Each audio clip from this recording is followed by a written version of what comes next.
जय हिंद। आज के वीडियो में आप लोगों को बताऊंगा हिंदी के महत्वपूर्ण प्रश्न जो वेरी वेरी इंपॉर्टेंट है, हर साल एग्जाम में पूछे जाते हैं। इनके मैं उत्तर बताऊंगा। आप लोगों को ये याद करना है। 10 ऐसे प्रश्न हैं जो हर साल पूछे जाते हैं। देख लो। चलो शुरू करते हैं। सबसे पहला प्रश्न है, रीतकाल की दो प्रवृत्तियों का उल्लेख कीजिए। या पूछा जाता है रीतकाल की दो प्रमुख विशेषताएं लिखे। चाहे विशेषताएं हो या प्रवृत्तियां, बात एक ही होती है। रीतिकाल की पूछ रहा है, रीतिकाल की दो प्रवृत्तियों का उल्लेख कीजिए या विशेषताओं का उल्लेख कीजिए, बात एक ही होती है। तो कौन सी है? पहली है श्रृंगार रस की प्रधानता। श्रृंगार रस की प्रधानता इसमें होती है रीतकाल में, प्रधानता। और दूसरी है, दो ही बताए पूछी जाती हैं, 2 नंबर की होते हैं। आप लोग 2 लिख दें कामा करके। उसके बाद में दूसरी है लक्षण ग्रंथों की रचना। लक्षण ग्रंथों की रचना, ये 2 इनकी प्रवृत्तियां हैं या विशेषताएं कह सकते हो। अगला है, द्विवेदी युग के 2 प्रसिद्ध लेखकों के नाम लिखिए। तो जब द्विवेदी युग आए तो सबसे पहले आते हैं महावीर प्रसाद द्विवेदी और दूसरे नंबर पर आते हैं मैथिली शरण गुप्त।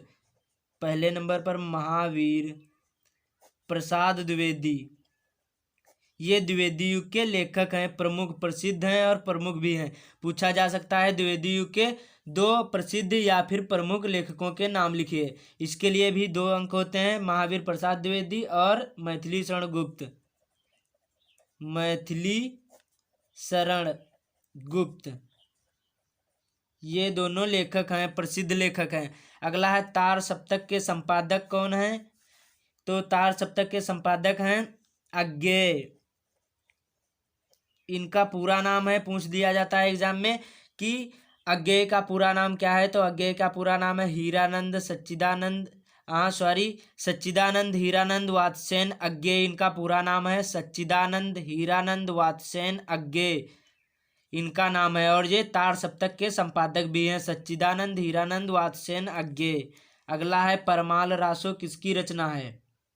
जिसको हम आला खंड भी कहते हैं। यह है जगनिक की रचना। जगनिक की रचना, जगनिक की रचना है, जिसको आलाखंड भी कहते हैं। ये आदिकाल की रचना है। परमाल रासो जिनके रचनाकार हैं जगनिक, इसको आलाखंड भी कहते हैं। अगला है, रीतकाल के किसी 2 कवियों के नाम लिखे।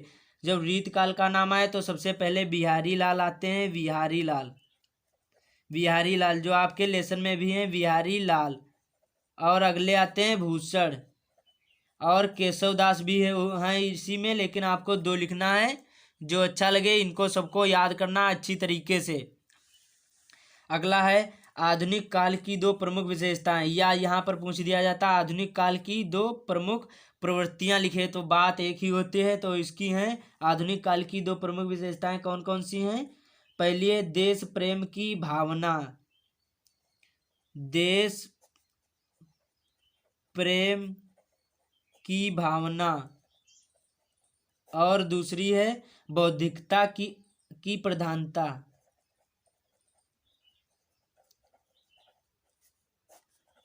की प्रधानता, ये दोनों प्रवृत्तियां हैं या विशेषताएं, बात एक ही होती है। अगला है, भक्ति काल के कवि का नाम लिखिए। या पूछ दिया जाता है भक्ति काल के 2 प्रमुख कवियों के नाम लिखिए। इस प्रकार से घुमा फिरा के प्रश्न पूछा जाता है, बात वो एक ही होती है। तो भक्ति काल के प्रमुख कवि कौन कौन से हैं? कबीरदास, सूरदास और मीराबाई। कबीरदास प्रमुख हैं और सूरदास और तुलसीदास, ये सभी भक्ति काल के कवि हैं। और अगला है, छायावादी काव्य धारा की विशेषताएं लिखिए। या छायावादी काव्य धारा की प्रवृत्तियों का उल्लेख कीजिए, बात एक ही होती है।